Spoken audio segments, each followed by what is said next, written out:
It is the ID84 show live here, episode 203. As always, Adam the Mel to the left of me. It is Wednesday. It's November. It's cold, even though it's going to be 70 degrees tomorrow here in Boston. Oh shit! Nice. That's fun for everyone. It's almost Thanksgiving. Do you believe that? I know, it's crazy. Fucking, is it a week from tomorrow? A week from tomorrow? It is. Yeah, a week from tomorrow. Holy shit! Tomorrow's Thanksgiving. Holy fuck! I'm guessing we don't have that Friday off.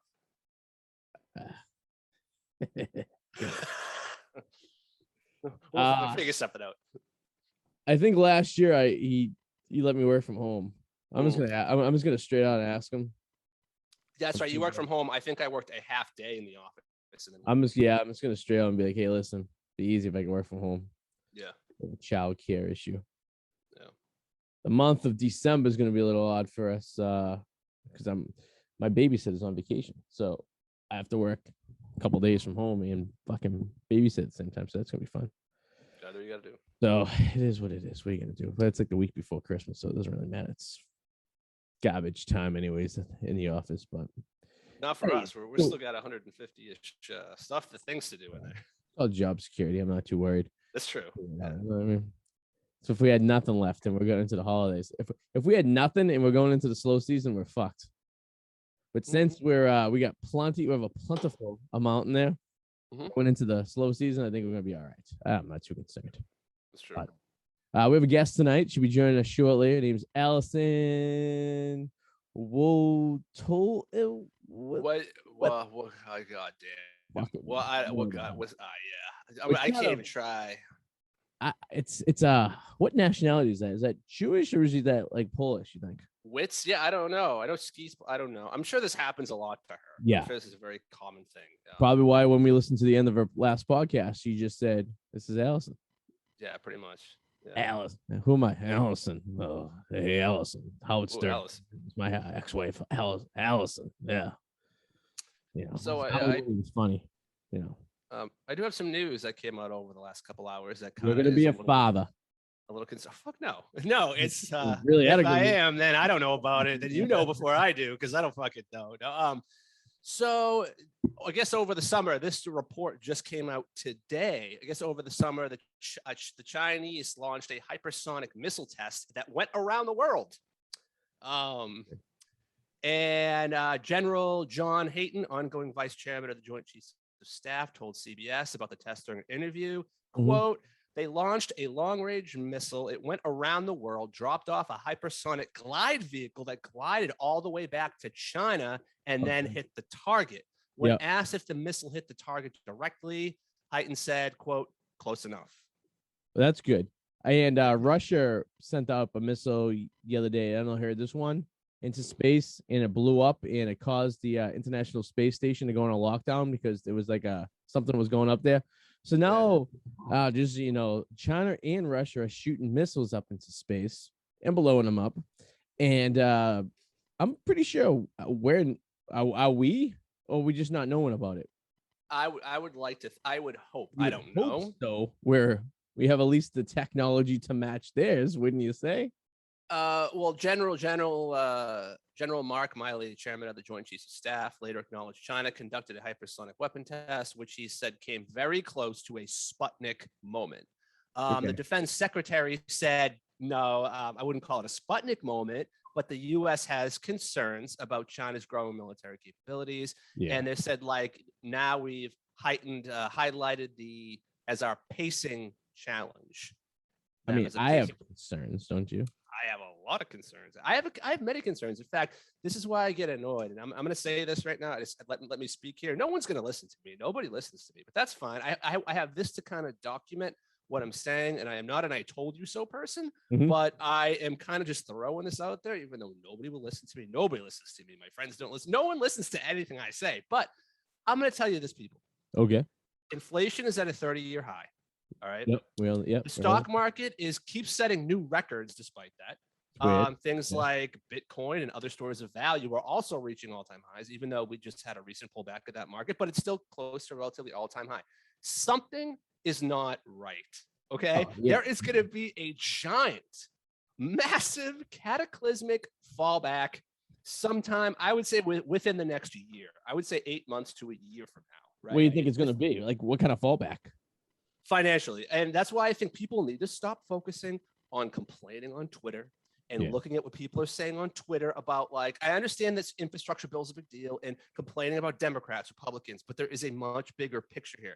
Yeah. You can't control that. You can control that by electing these people out of office, but you can't control them this soon as what is going to happen, what is coming up, right? You can control your finances. That is within your bound. And we're going to see some massive people losing a lot of fucking money, I believe. Oh, I think so.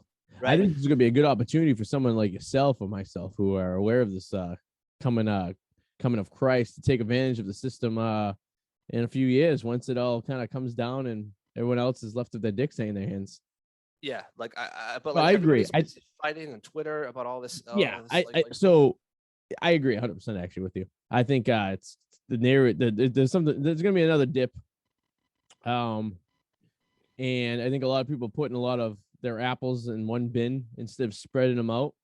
Yeah. And which is a terrible idea to whatever, to everything all under one. But yeah, like you said, and like you had said for years, the Chinese slow game over the 50 years, this is what they're playing. This is how they're doing it. And I agree 100%. I think something's financially bad's going to come. I think it's going to be another crash of the stocks market, or it's going to be another, a huge recession is loom. I mean, it's been, God, was it 2009, 2008 was the last one. So we're approaching almost a 15-year mark, and it happens every 15 to 20 years of a huge recession. But we're at 30-year inflation. And 30-year, it's very high. Yeah, I agree 100%. I mean, just filling up your gas tank. It's as easy as seeing it now. Going to the grocery store. My gas has increased $20 a tank in the last 6 months. I was filling up my tank for $42. It's now at $60. Yeah. I'm not driving any less. I'm still driving 500 miles a week, but and then go to the grocery store. We had budgeted ourselves a couple $100 a week for groceries and all that stuff, and that's blowing the budget right there. Restaurants, I've noticed it working at the bar, there's a little less volume coming in because less people have extra money to spend to go to a bar, right? So beer costs have gone up. I mean, it's just one other thing I just want to say too, also with regards to China, and they're slowly every year just kind of creeping in. There's one other thing I noticed, and I can't put the pieces together yet, but there's something here with this, and I don't know what exactly it is, but something. All right. So China, like in their Bitcoin crackdowns, right, and everything, like the closing mining operations, I think it's all bullshit. Okay. I think the thing is this, okay, you can't just leave China to go somewhere else and do that. And that's what's happening, right? It's China. It's not like the United States where you just leave the country or whatever, but they're leaving to go do it somewhere else, which doesn't seem right to me. That makes me believe their own government is going to other places to do that. For whatever reason. I don't know why they won't just do it all there. And because they want to throw the scent off, you know what I mean? Like, for example, the Russians went to Afghanistan in the late 70s, early 80s, and they got kicked out. We went to Afghanistan in the late 2000s, early 2000s, late 90s, early 2000s. That didn't work out very well. Now the Chinese want to go to Afghanistan because they have all these minerals and all these natural resources that are going to be mined. Something that, if you're going to take over an area, you probably should try to take all their resources, which we failed to do, but whatever. So China wants to go and try Afghanistan. All right, so the third superpower will go in there, but there's also all those Soviet, stands, I like to call them, because they're all part of the old former Soviet Union, and they're all kind of vulnerable. And I think if I'm in the perspective of, say, Russia, right, which is a huge superpower, so you figure you get China, Russia, and then United States to a not really anymore, just the U.S. Now we're only as powerful as our allies at this point, right? Which we're losing left and right. But like when you think about it, so what happens if Russia and China decide to go in cahoots with each other, which they probably already are at this point, right? They plan on building a moon base together, right? And they border each other at they're two powers that know they can't take over each other, so they have to work as a team. So it's like, you know what I mean? It's like if there's three people out there and you team up with two other people to beat the other person, and that's what they're doing. So China and Russia are teaming up to beat the rest of the world.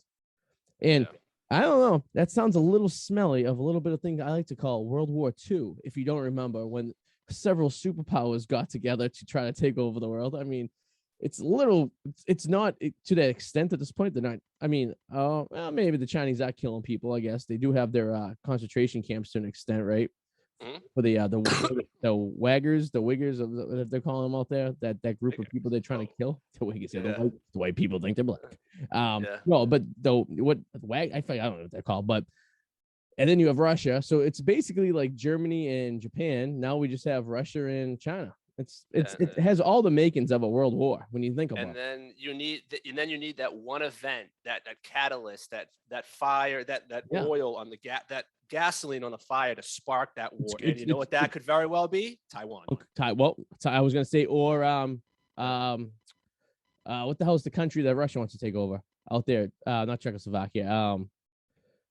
God, why am I just drawing a blank? The country that they own, but now they keep poking the bear. They have apparently Russia's putting troops on the border of that country. I'm horrible. Why am I drawing a blank? Yeah, I feel like an idiot. It's like I hear it on Ukraine. Yes. So Russia has basically, from the last reports, have armed up the border of Ukraine to basically intimidate them to eventually invade. And I don't know what Ukraine, I guess, has a lot of value to Russia.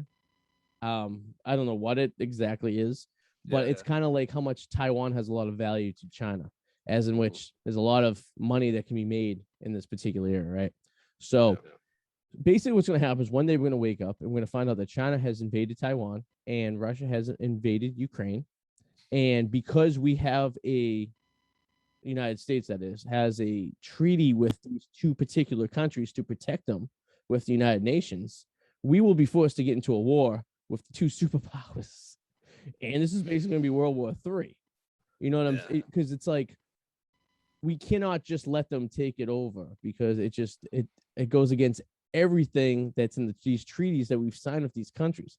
And they're basically just poking the bear. China and Russia just literally it's like a kid. It's like a 2-year-old, right? You tell him no, right? So what does he do? He pushes it just a little bit to see what you do. You tell him no. He pushes it a little bit more, and you tell him no. And then he just goes and he pushes it. You motherfucker!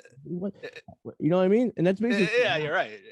It's funny because sadly I don't take the Russian. I probably should take them a little more serious. I take China extremely more seriously than Russia because Russia I look as like the guy who has the gun who doesn't know what he's doing, who could shoot himself in the foot. Okay, Like I just don't take Russia that seriously. Maybe I should, but I look at China just a hell of a lot more scary because they have the money. They control more of our debt. You know what I mean? They're more the ones that I'm worried about. They're like the smart gangsters. They're like the Italian mob, the Chinese, right? They're the ones who figured everything out, know how to run the money, how to that.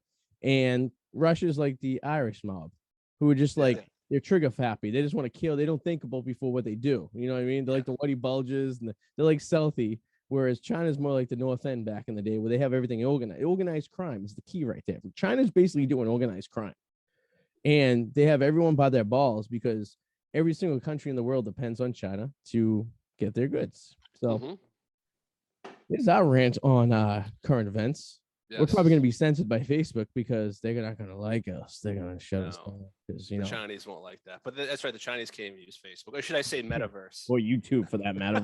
For any platform we're on. Is YouTube the metaverse now?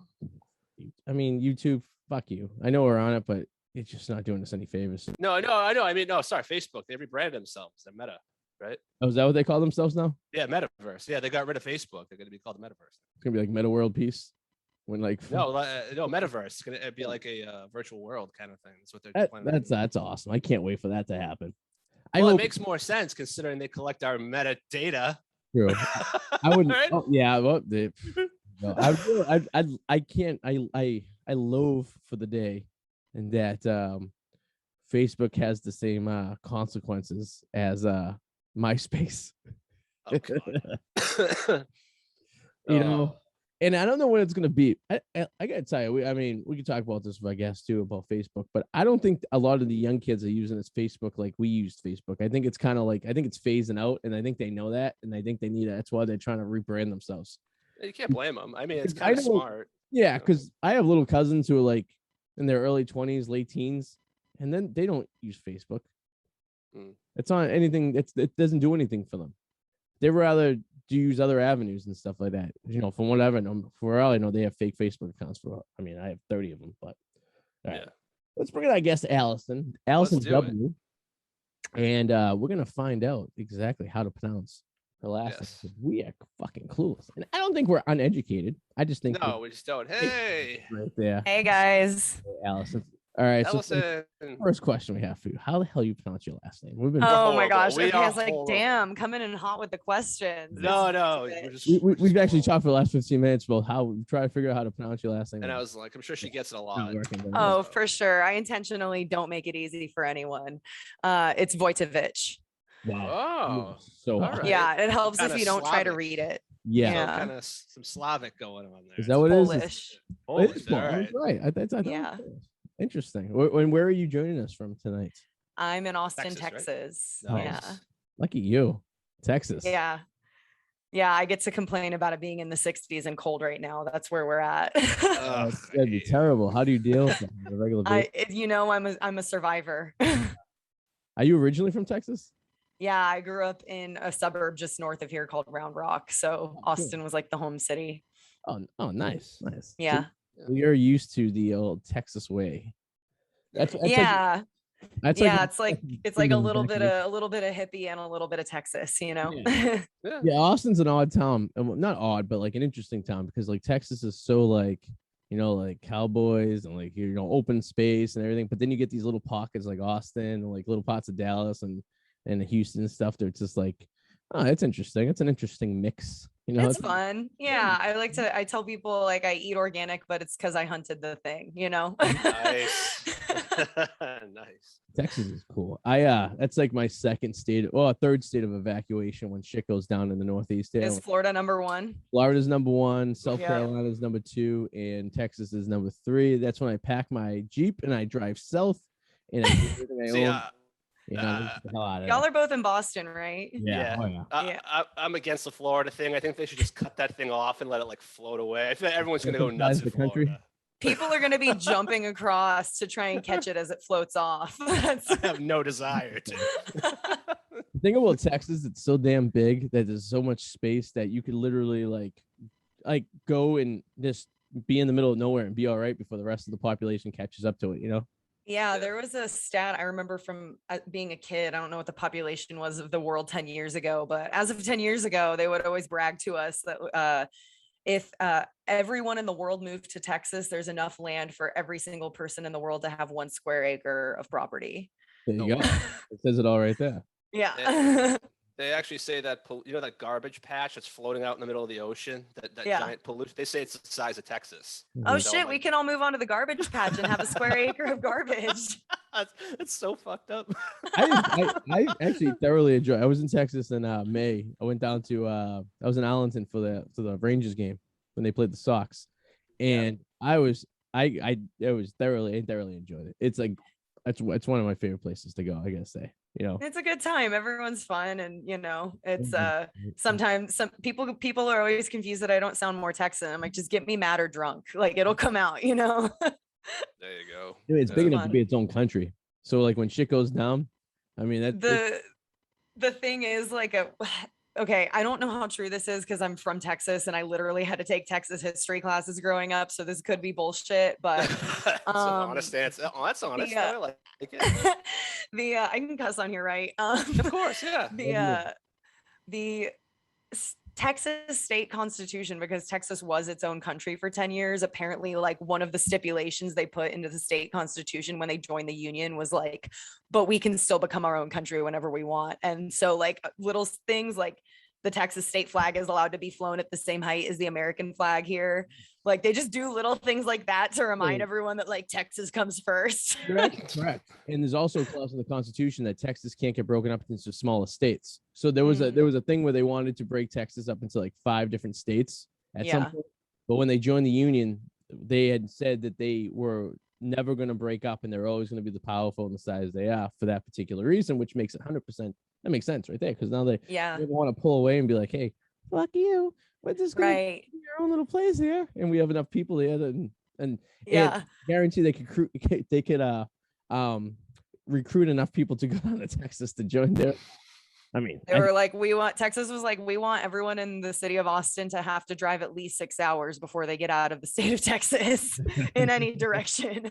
Actually makes sense because she's like, you'd be driving for like 2 hours and you'd be like, it's not even worth it. It's like, let's turn around and go. Yeah, you hit 5 hours is 4.5 to 5 hours is like the halfway mark to El Paso from here. It's like, Right. Jesus. And like, so where else are you gonna go? What's like, so if you're in Austin, right? Never mind the Texas cities, right? What's the next major city you hit? Oklahoma City, maybe like 7 hours north, and maybe Dallas. Yeah, it's like Austin to Dallas to Oklahoma City, which is 6 hours. Oklahoma City, 6 hours. No, they're not. So that was actually strategically placed where they put Austin because they figured no one's gonna actually leave. They're gonna get far enough away. They're gonna be like, fuck. Yeah, they were like, we have a river. This will keep them. You know. Do you enjoy the comedy scene that's kind of becoming something that's pretty known down in Texas in the last few years? Yeah, starting to really pop up there. Yeah, it's crazy. I mean, so I started comedy here, of course, because I'm from here, which was about 3 years ago, 3.5 years ago when I started. And we had a really good scene for a local scene here. Like there were a lot of people who would get really good. Like there were enough comedians here that we had a ton of stage time. There was at least one open mic every single night, and lots of local showcases. So even though like there wasn't a lot of opportunity to make club money here because there's only one club, like you could get a lot of stage time and actually get pretty good because there are a lot of funny people here. And then, some people would move off to New York or LA. When COVID hit and our one club, Cap City, closed, it opened up the opportunity for other clubs to come in. And that's exactly what happened. So currently we have 4 paying clubs here. Oh, cool. And there's at least 2 more in the works because Cap City's coming back and Rogan's opening his club. So it's changed in a lot of ways, but I just wanted to acknowledge that there was a scene here before. It just felt like there was if you wanted to try and be a professional comedian, there was either like you needed to learn how to work the road or you needed to move. And now it feels like there's a lot more paid opportunity here and a lot more industry people here that it just feels kind of like a part of LA moved here. And so, I was going to say, is that a good thing or a bad thing? I'm sure it brings some good things with it, but it depends on who you ask. Yeah, it depends on who you ask. I mean, it was really cool for the past year. I would say right now is about the year mark to when people really started moving in, like besides just Joe Rogan coming here, like Elon Musk. winter of last year, like a lot of the younger comics, the smaller comics, the even open micers that Austin felt like a feasible move for whatever reason, they started coming in. And I would say like it's kind of felt like the dust needed to settle for a while. No one knew each other. It was kind of sussing out like who does what's going on. So it actually was really cool for the last year, like really good vibes. No one was really competitive about stuff. And it seems like the club owners want to maintain that.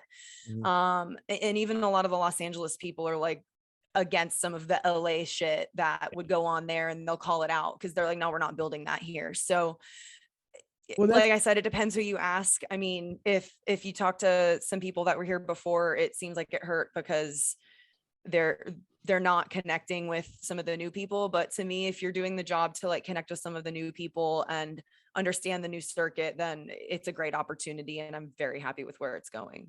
And that's the thing too. When people move, like a lot of people, there's been like an evacuation of California and New York and stuff like that. And people move to the South. And the reason you're moving is to get away from all the shit that's happening to the state you are. But if you bring that shit with you and have the ideology of what you had up there and bring it down, you just dispute the whole purpose of moving in the first place. You might as well stay where you are. Totally. And that's like a big thing that Austinites talk about is maintaining the integrity of the city and like the culture of the city, which it seems to hold up fairly well. It's like you said, the people that move here because they like it. So they want to learn how things work here and maintain that. Which makes sense. I mean, it would be like it would be like passing up a shit sandwich just to eat a shit casserole. You know what I mean? If I'm trying to get away from the shit, it's like, because I know that happens a lot, like especially in New York and Massachusetts and all these people moving down to Florida. And then they go down there and then all of a sudden like, well, let's make it like it is up in Massachusetts. And like people, there's a lot of pushback for that. People are like, no, fuck away. I'm like, if you like that, go back. Like, yeah, exactly. Don't come here and complain about the things you miss when you left. I think those people are jealous because they realize they can't make it because they suck. So they're like, just going to complain about how horrible it is. This is really horrible. No, it's you. Adam, like, that's half the people like that, that we've run into in the past 15 years. They're like, Pretty much. Yeah. basically, if they get to the point where it's like, they don't find me funny. They just don't understand me. Like, no one understands you. You know what I It's mean? the fine line too between like having that vibe of a comedian who doesn't want to play the game, Yeah. and instead it just ends up shooting you in the foot, because it's like, bro, the comedy game's the most fun one. It means hanging out and like drinking and smoking weed after the show. It doesn't mean like whining and dining and doing all the shit that corporate people have to do, you know? So it's like, I don't know. I tend to agree. Like, go into things with an open mind. If the scene's going to change, you may as well figure out how the new one works so you can continue getting better. And Yeah, exactly. The comedy scene in Boston's like that. It's like fucking like a lot of people throw people under the train, and like they talk shit. They'll like it is very, and it's usually people that aren't funny, which is the sucky part, right? So yeah, you go into like you're doing a mic or you're doing like a show or something like that, and like you'll get like the worst possible position. They won't pick you for the mic if it's like a random mic, and it's all like a clicky thing. It's like high school, and it's like a bunch of people that are not funny, and it's like, bro, I'm just showing up to do 5 minutes so I can practice something because I'm doing another show in a few weeks. I'm like, this is all I'm here for. And you look in the crowd, it's all the comedians in there, and it's like, you know, or the two people who got like randomly went to get a beer that night, you know, kind of in a comedy show popped out. They were like held hostage, like, oh, we're gonna be in there. Right. Arty, I remember when I'm not gonna mention her name, but somebody who I was dating who was part of the Boston comedy scene, the one who just kind of cut me off and ghosted me, and you know what I'm talking about. Anyway, so I remember going to one of her sets, and like I remember being there, and like there were like groups, like people who were supportive of other people who were like not supportive, people who had like notebooks and were kind of being like shady about looking around. It was like not a comfortable moment. No, why would anybody want to be part of this middle school drama? Like, it does not sound fun to me. That was my favorite part. Like, there's so many, you know, like every city has at least one Facebook group for the comedians of the city, but Austin has like 2 or 3. Yeah. And my favorite thing is if there's like some weird drama thing that somehow makes its way onto the internet, is like all of the people who don't live in Austin that are in the Austin group will go in there and be like, nothing like a good Austin drama sesh to spice up the week, and they just start talking shit. We had this mic in Boston, actually it was in Cambridge, and it was like a hot mic. It was like one of those where like everyone went on. It was like the only place on a Tuesday, and there would be like a shit ton of people that sign up for this mic, and it was down the street from our old studio at the Middle East. Yes. And so you'd get there right at signups, and say signups were at 7:30. So I'd be there at like 7:15. We'd do our show. I'd come back down. I'd do and sign up for it. And at 7:30, before the signups even start, I'm already 75th on the fucking list. And I go, how the fuck does this happen? It's like 7 o'clock. Projectively, 1:15 is probably when I'm getting up there. Right. You know, at this rate, you know. And how am I 75th? There's all the clicky people. So the guy who's running it is his friend. So they all got priority on the list before they even show up. They might even show up. They probably don't even do that. And you're sitting there, if you're freaking pricking your hand, you're like, I'm going to sit here for fucking 5 hours and listen to a bunch of bullshit where I could just be doing another mic and then come back. And it's like, you can't, because you know what we call you. And they're probably like, you lose your spot if you leave. Yeah. I remember I was doing one mic once, and I brought my like camera. I like to film. I used to film my act so I could just kind of make mental notes of this is, you know, just to try to figure out what the fuck I'm doing. And get better. Yeah. Yeah. Nervous twitches and try to like work those stuff out. And I remember I'm the next one to be up. And it was at this bowling alley in Boston. I did a mic every Wednesday. So I was like, all right. So I'm sitting at the bar and I had my camera set up and I'm getting it all fine tuned for the guy who was up there. I'm not recording him. I'm just trying to get the angles right so I can hit play, come up there, and I'm not, you know, wasting anyone's time. This kid comes up to me and he's like, oh, you're not supposed to be filming in here.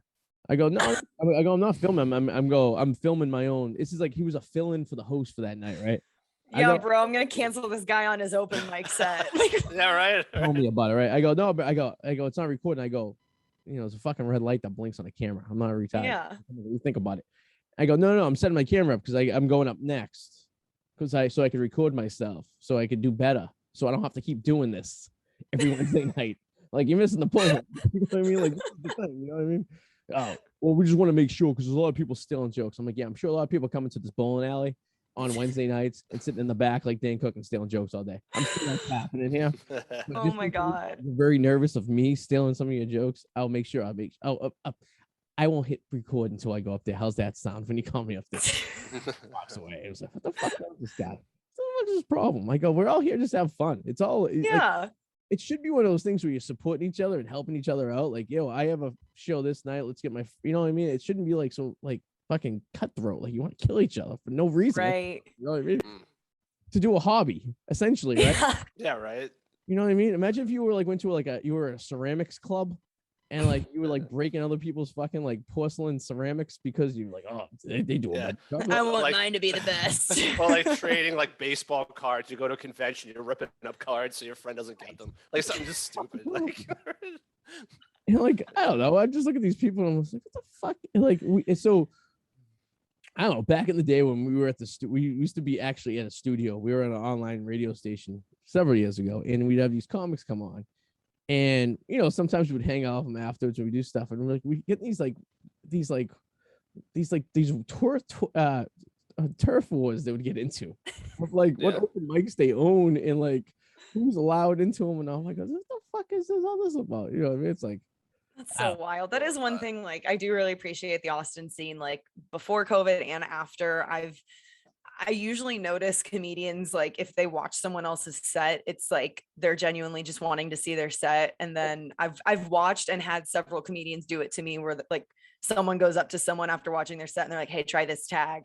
Like it is mostly supportive in that way. Like I think joke stealing is pretty acknowledged, that like we're not going to even talk about it because we're not going to do it. And if someone, you know, we're not going to like go out and accuse people of stealing jokes. Like even like I noticed the other day I was talking with some comics and one of them said to another, like, hey man, I heard so-and-so do exactly this joke of yours the other day, but it was like no way that person had stolen it because they were in from out of town. And it was just like a ha ha ha, like, fuck, I wasn't being original. It wasn't even angry, you know? So I do appreciate that a lot down here. I do wonder if it's like the issue is more of a Northeast thing, because like even the comedians we've had on the show, I feel like the few that we have had problems with it. And the thing is, like, you come on here, we're just having like a discussion. You're not on. Like this isn't a stand-up. But I think we're not exchanging bits. No, exactly. No, we're not doing this. So you're not doing, like, we're just chatting. But we've had a few people come on here who I think they're on, so they start trying to be funny when really we're just talking. And we've had a couple people. There's this one guy who was like, he's like just kind of turned on me because he felt like he needed a target, and then I just eventually flipped it on him, and I was like, oh, I get it. Like you're the insult the co-host guy. I get it. I mean, right? And it's just like angry up here in the Northeast. I don't know. Maybe it's the weather. It's got to be. I was gonna say you guys are just more angry up there. Like, do you see how much I've smiled on this episode? Yeah, I'm you're doing shocked. great. You're very I'm smiley. shocked at like how much you guys have smiled with the accent that Arty has. That's Yeah. Dude, impressive. I killed mine. Arty embraces it. I got rid of mine. Dude, what even is your name? Your thing says YouTube Oh, whirlwind potato. I'm Adam. That's my Adam. Okay. Adam. Well, Arty should introduce me. Arty doesn't like to introduce. Get Arty attacked doesn't with like to questions about my name and my heritage as soon as I get on here. Yeah. Jesus Christ. That's true. What's your name? How do you pronounce your last name? And where? Yeah. Yeah, I'm writing a list here. Like, what's your name? I wonder where you're from. We're just talking about World War II prior to you coming on too, so it all makes sense at the end of the day. But no, that's seriously though. Have you been up to the Northeast at all? I haven't been to Boston. I've gone to New York to do stand up once, but it was like I was opening for someone, so it wasn't even like I actually hit the New York scene. But the New York scene's kind of like that though. Like it's like 100 different. It's like so like New York's is like Boston, except just like times like 3. So like Boston is like 4 or 5 mics every night or around the week. In New York, he has about 20, and you could really just start at 4 o'clock in the afternoon and go to 1 o'clock in the morning and bounce around. And fucking nuts. Boston's kind of like that. Like I know a few people that double up on mics and stuff when they know they can get on a show and do a mic. And definitely, we do that here too. Yeah. Right. Yeah, because you want to get as much stage time as possible. But New York, you could just like show up and be like, all right, I can get here and spend the entire evening just doing mics. Bounce around from Brooklyn to Manhattan to Queens and just kind of get some shit. But like, it's like sometimes I don't know if that's quality over quantity, right? It's like, so would you rather just have like a really like a good night, like so in Austin, right? You probably get a set, right? They give you 5 to 7 minutes and you have this quality set that you can actually build upon, or like, and that which seems a little more beneficial to most people because you can actually fine tune it, or just bounce around to like 100 different like mics in one night and just fucking just I don't know, dick jokes on Like, Yeah, I do think like I had that struggle for a while. Like when I started comedy, I was so obsessed and I was single. So like I didn't have shit to do. And like I would go to as many mics as I could a week, which in Austin at the time was like 12-ish. mhm. And I remember there was one night that I could hit 3 mics in one night if I did it right. And the Jesus. only reason I liked that was because I could say like, okay, all of these mics are 4 minutes. I'm going to try and write 4 new minutes and then record each set, and in between sets, Good idea. listen to it and then fix it and then Yeah. do whatever. But then like I kind of agree to, as I got more into it, I would still do that today because that would be a really good way to crank out new material fast. But I probably most other nights would just be like, okay, which mics are my favorite? Which ones actually give me real feedback? Like there's people watching. Which ones do I hate least going to? And, use the time to practice those then. And then on some other nights, just use that time to write and be more intentional about it rather than just trying to get on stage as often as possible. Right, yeah. Sorry to, I don't want to change the subject too much here. Sorry, but Allison, I was just Googling your name here. And, Oh God. So yes, talk about a play on words that just came up. One of the few things that just came up when it was naked nutrition, vegan pea protein, right? Right. Talk about a play on words. If I wanted to take that another way, right? Oh no, this is what happens when you're too online. Like I just need to remove my entire web footprint.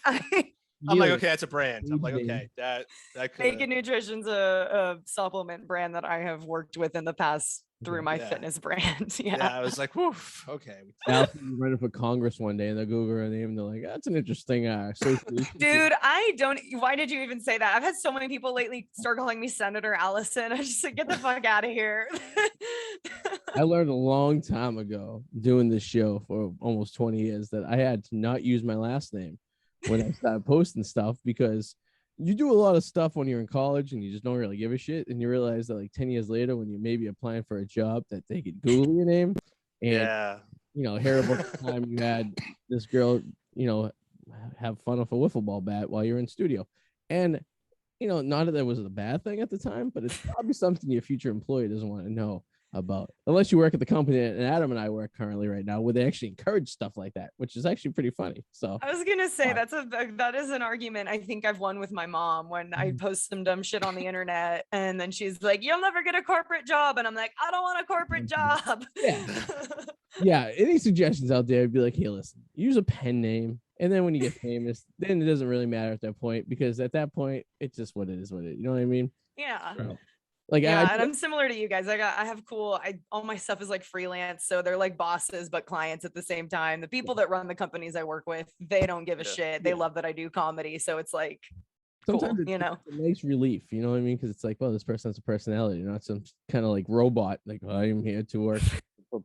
I have no one of the brands I work with like hired me to do like photos for some stuff, and then like while I was there they were like, actually, can we film some video ads because you have personality, all of our other models won't talk to us. Great.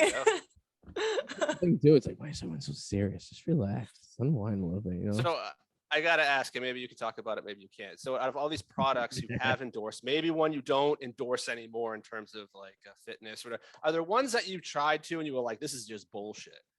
I've had some usually I won't actually post the review of it if it's terrible, because I don't want to waste my time producing that content and I don't want to piss the brand off. So like if they send me something that I don't like or is like bad ingredients or whatever, I'll just be like, hey, like I don't support this, or hey, like I'm not gonna review this or something. Are there any of them that did like certain things, like maybe like break out or have like an allergic reaction, without saying the brand name itself, but were there any that you were just like really stupid, like this is just horrible? No, because like I said, I'm pretty, especially like when I was really into running this website, I haven't really posted on it in a minute, but when I was really doing that a few years ago, I was like coming out of an eating disorder. So I was probably still applying that to the foods I would and wouldn't eat to some extent, but it was like hyper fixation on good versus bad ingredients. So if there was an ingredient I knew I was going to have a reaction to, then like, I just wouldn't even eat it. Cause like, why would I do that? You know? Yeah, exactly. Yeah, but I still stand by most of these. I'm like looking at them now. Like, which one? Like, what's on there? Oh yeah, there's one that I probably wouldn't endorse anymore. But hello, I would take whatever. Someone could be like, "Yeah, listen, I'll give you $1,000 if you endorse eating dog shit." Bring on the shit. All right. I'll be like, what, $1,000 to $1,000. You know what I mean? It's like, all right, I'll do it. Yeah. You know what? Honestly, maybe $100. I'd be like, I get some credit card. I don't think $100 would cover the E. coli charge at the hospital. Would you rather eat ice cream flavored shit or shit flavored like ice cream? Shit flavored ice cream, I think. Shit flavored. Yeah, shit flavored ice cream for sure. No, the other way around. Oh, you'd rather eat the shit that tastes like ice cream? Yeah, because I don't want to taste the shit. Like, oh my god, but you don't want to eat the shit. This is like I see my dog eat his own shit all the time. Like, how bad could it be? You know, Allison, this is world problems we're doing. Like, dude, this literally is the divide in our country right now. Big time. This is it. It's not politics. It's would you eat the shit or would you eat the ice cream? The ice cream flavored shit. And that's or the shit flavored like ice cream. That's why that's the question I'm gonna ask you when this country goes to shit and you're entering Texas to join their universe down there. It's gonna be like Texas, Louisiana, Alabama, Georgia, Florida, all that. That's gonna be like the place to go. But when you enter the border, they're gonna be like, would you rather eat shit or would you rather eat ice cream that tastes like shit? And Allison, families will be divided. You'll be saying, yeah, the South is only going to accept the people that'll eat the shit flavored ice cream because it's so hot. We have to eat ice cream. Allison, you're gonna wake up at 3 a.m. staring at your ceiling and being like, God damn it, now I don't know. Mm-hmm. That's what's gonna happen. She's already in Texas, so she's already good. I'm gonna be waving bye to my infants. So I'll be like, sorry guys, I gotta. Nothing I can do. We may never see each other again. Like, we need to get this poll trending on Twitter. I think I'm gonna win. So you do a podcast too, right? I do, yeah. Tell us a little bit about that. It's called Detox with Allison, and it's spelled DETALKS. It's a play on words because I'm annoying, but basically I hook up my guests to a vitamin IV while I talk to them about stuff. So nice. Wait, really? I personally don't hook them up to the IV. We have a nurse, but no, but it's pretty cool. So what kind of vitamins are in this IV? So we shoot it over at this place called MSW Lounge, and they've got like all these different blends basically. So any major vitamin you can think of, we've got. And then a lot of like they have in Vegas where like if you like to get hungover, that you can go to these places to kind of get for sure. Yeah. And we definitely have that. Yeah. Really? We definitely have people that come in for that. Yeah, for sure.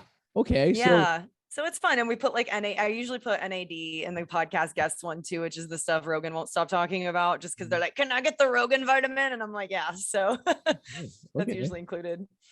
So that's pretty cool. So you pretty much drug your guests. And then dude, every single comedian that has come in has asked if either they can get morphine or someone asked if we could put cocaine in there, and then someone else asked if it was adrenochrome, which I had to Google, and that's the baby blood that the people who rule the world supposedly drink. So yeah, it's all over the map. So what made you come up with that concept? Like, let's get someone drugged up and let's ask some questions. Because we don't get me wrong, when we were in the studio, we used to get, I guess, drunk and high, and like we would like they'll loosen up a little bit as the show went on. So I understand the concept, but like, you have to give them something that's actually good for them. Is actually something I'm totally. Yeah, so I do it because of that, right? Like a lot of the comedy podcasts are like, let's sit here and get drunk or sit here and get high and do something, and I'm like, no, we're gonna sit here and take your damn vitamins. I know you guys aren't functioning well, so taking care of my friends while I talk to them. Most of the guests have been comedians, and yeah, the idea came from there's the company called Big Laugh Comedy here in Austin. They are the ones booking Vulcan, where Kill Tony happens, Red Band Secret Show happens. Rogan's been headlining there every week, and then like other stuff goes through. So they have like a content side where they get a lot of web traffic, so they want to keep producing content. The owner of Big Laugh is a friend of mine, and he asked if I wanted to host initially the Big Laugh Comedy podcast. He was like, I just want you to interview the headliners that come through so we can like have content on the website. And I was like, great. And as we talked about it more, he goes, actually, I think it would be way more fun if you made it your own. Like if you had a podcast, what would you want to do? And I was like, I have access to the studio over at the Vitamin Lounge. I think comedians should take better care of themselves, and I bet I can get us sponsored with free IVs for the show. And I did. So, yeah, so it was just like pulling my connections in a couple of places, and yeah, it combines things that I care about, health and comedy, and just good conversations. So what do you guys talk about? Just kind of like this, you just freelance, just have conversations while they're hooked up to like an IV. Yep, yeah. The video, it's literally just us like sitting in couches with one arm like pretty much immobile. Yeah. That podcast, but I'm going to be in hospice and they're going to be giving me morphine so I don't feel the pain of me dying. And Ab's sitting there saying, well, he's making it this long. I guess we have another week left of podcast. You're just gonna live stream whenever you need to get a kidney transplant. You're just being You're in the hospital and I need someone's liver because I just drank mine dry. Yep. I think I would have a problem with that. I'm trying to think right now, and like it sounds great, but I don't think I could let like somebody who's, if I'm not in a hospital setting or my own doctor, I don't think I could let them put a needle in my arm. Well, they're all nurses. I know they're not going to do nurses before. But I think just a visual that like I'm on a couch or I'm somewhere and this person who I'm trusting is a nurse and I'm not in a hospital or doctor's setting is sticking me with, I'll be like, get the fuck away from me. It is technically a medical clinic. I will say something that might scare you. Hospital doctors and nurses rarely have to do IVs. Like they have a phlebotomist that'll come in and do it. And so like that's actually like the hardest part about hiring at the clinic is finding a nurse that's confident they can do IVs. So actually it's a way better chance to get an IV there. All right. Okay. Yeah. Can't get a vein. I can't get a vein. I know. It's so gross. Well, I remember a long time ago there was this medical assistant girl who I was kind of sweet on, and she was like, "Can I practice on you?" Trying to. Well, I was like, "Are you from the 50s?" I was sweet on that's her. my polite way. Okay, I was trying to get it in with. Okay, right.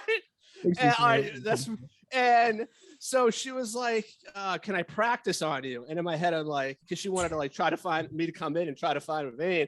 And I was like, in my head, I'm like, how bad do I want this? Yeah. Right. So I went in and it was like, and like, it was horrible. Dude, men will do that every single time. Well, I lived with a nursing major in college and she definitely poked her boyfriend. Yeah. Well, in the end though, the juice was worth the squeeze. But in that moment, it was horrible. Like, hey, I'm a nurse. And I practice on the, and I need to study for a final. I go, can you just strip down so I can practice the body parts? Yeah, I'm a major. But I was sweet on her. Yeah, I'm an anatomy major. Let me show you some things. I was sweet on her, and then I thought we could go necking over by the bluffs, and we could park. You know, you 57, you drove over to the Overlook. Yes, this is scandalous. You had a baby, and you guys were only 18. It all goes downhill from there. He moved to a mining town to get a job. Yeah, moved to a mining town. Couldn't get no gold. Got the black lung at 38 and died at 45. And I did a podcast while I was in hospice. It's a life well lived. Yeah, yes it was. Yeah. It was a man. That's a man. That's a life right there. Oh, packaged up into a good time. But I was gonna ask you. So, did you go to California at all? Have you tried out there, LA? Yeah, I've been to LA a lot. I probably went to LA like 8 times in the course of a year and a half because one of my best friends lived out there, so I had a free place to crash. And she does comedy too, so she would like take me around. For comedy, you like comedy out there in LA, or would you prefer to be in New York if you had to choose the two evils? Like I said, I haven't tried like the actual New York scene. I thought like just living wise, I would much prefer LA for a lot of reasons. I'm used to living in a driving city. I'm used to the heat, you know. But as far as the comedy scene goes, I definitely need to check out New York more because I have a feeling I'd actually like that scene better. Yeah. Just because LA, like at least pre-COVID, it was just so sad. Like no one wanted to support each other in the open mics. They were always dead. Shows were fun, you know, shows could be fun. The people were very nice outside of the mics. It was just like the mics made you want to kill yourself. And I was like, this sucks, you know? Very depressing. Yeah. So I don't know, but the mics here, I mean, there's a ton of people here now, but like the mics are still lively, I would say. You might be all right in Texas. I think at this point, I think Texas might be the third metropolis of comedy at this point because it's trying to be for sure. And I think it has and has everything going for it too. I mean, a lot of people going out there. I mean, you know, you get Rogan, you have Crowder. They all base themselves in Texas, right? And then you have the fact that it's the ideology of the state of Texas is completely opposite of the majority of New York City and LA. So you have counter, you know, opposing ideals and kind of people just wanted just to get away from that stupid rigmarole of those two cities. Yeah. and kind of just like try something different and try to like, reinvent maybe the scene, I guess you could say.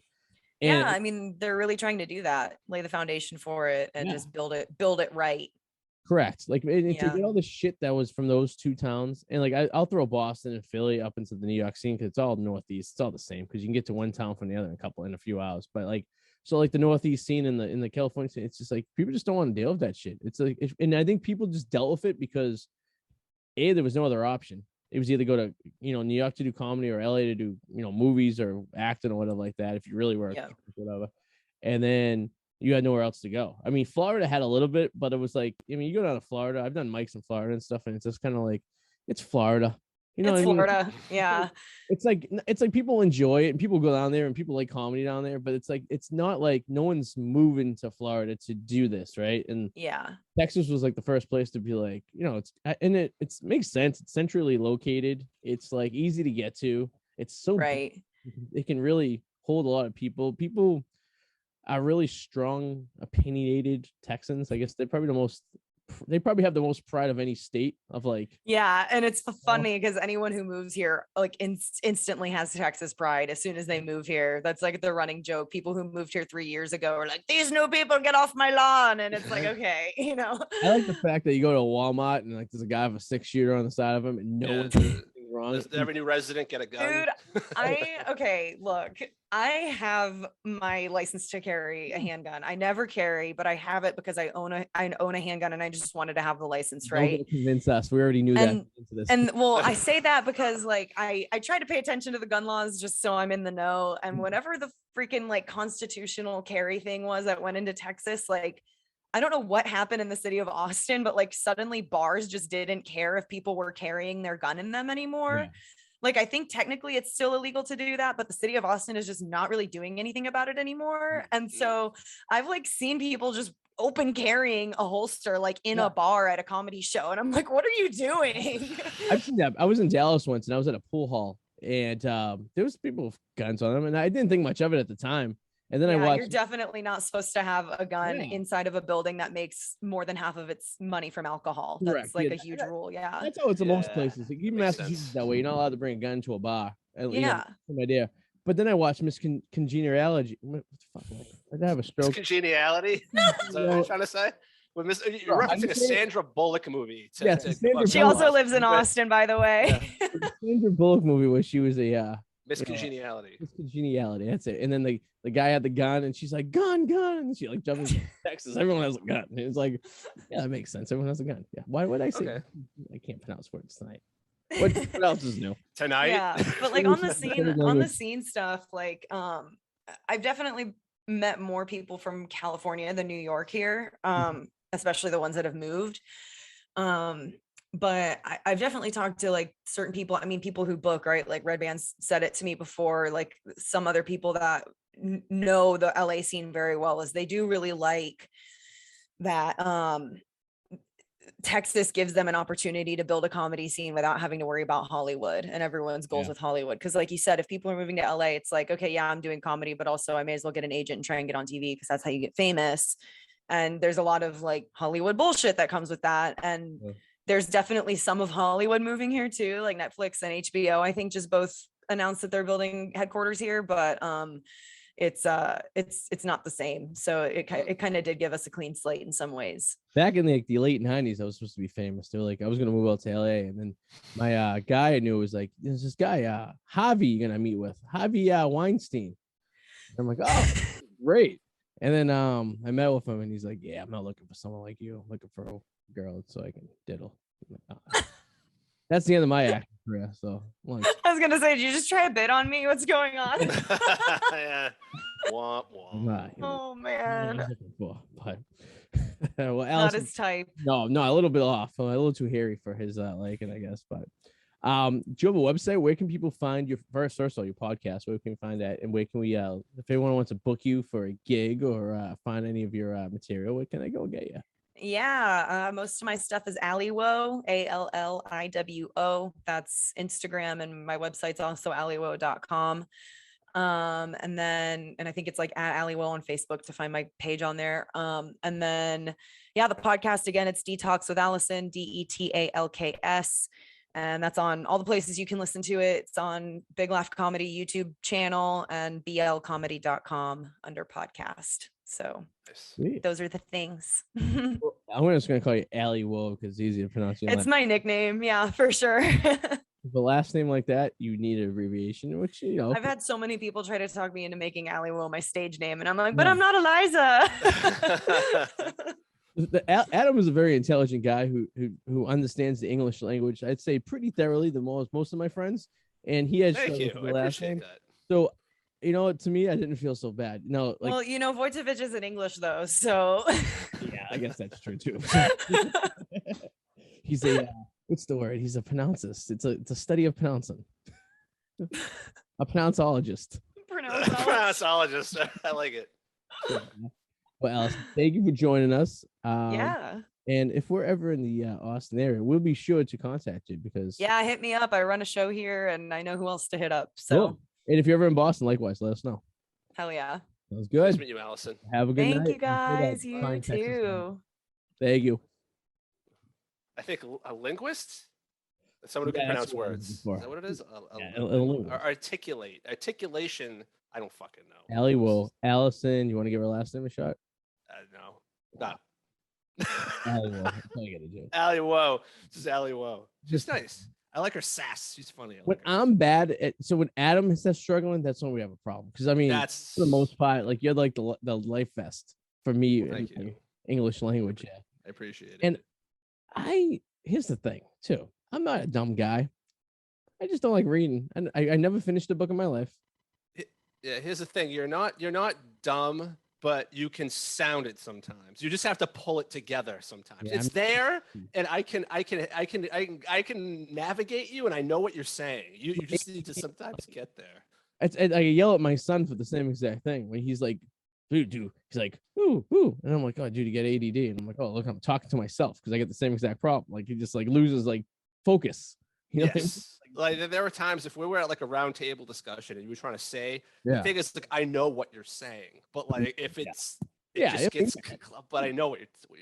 Yeah, yes. It all matters at the end of the day. You know what I mean? No, it doesn't matter. Who gives a fuck? Who gives a fuck? Who gives a fuck? Yeah. And so the studio we're in right now, we got some news that this studio will be moving yet again. So I'll be moving this studio that we're in right now to another location within the next year.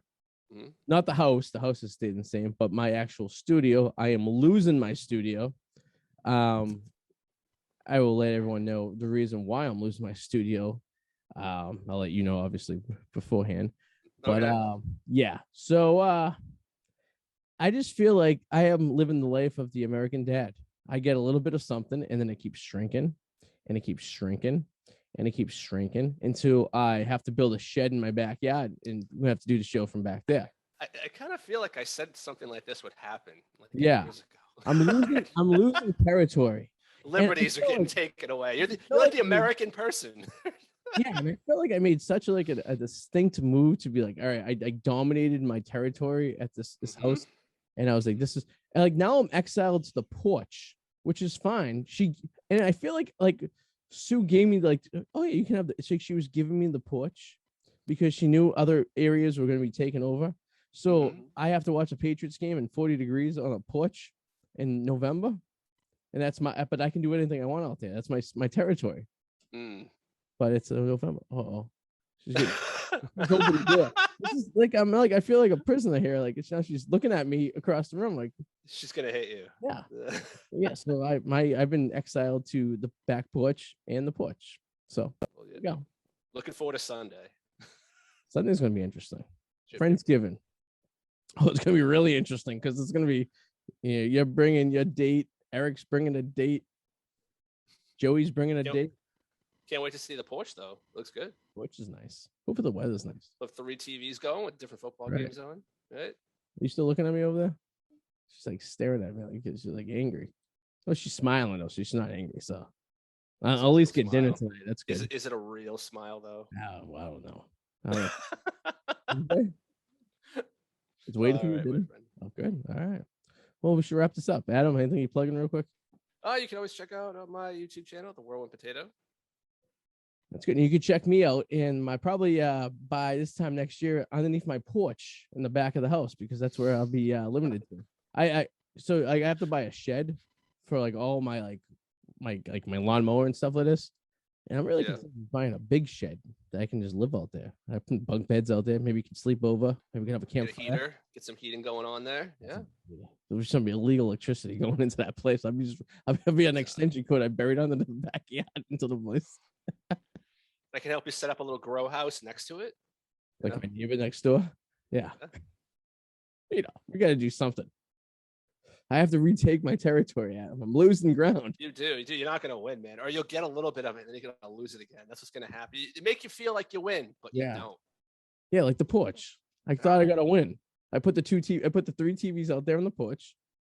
I thought I got to win. You already had the attic, but you're losing that for an out. But that area is going to be cold now, so it is downsized. But you have the basement. You have your Lego land. I do, but it's only a matter of time.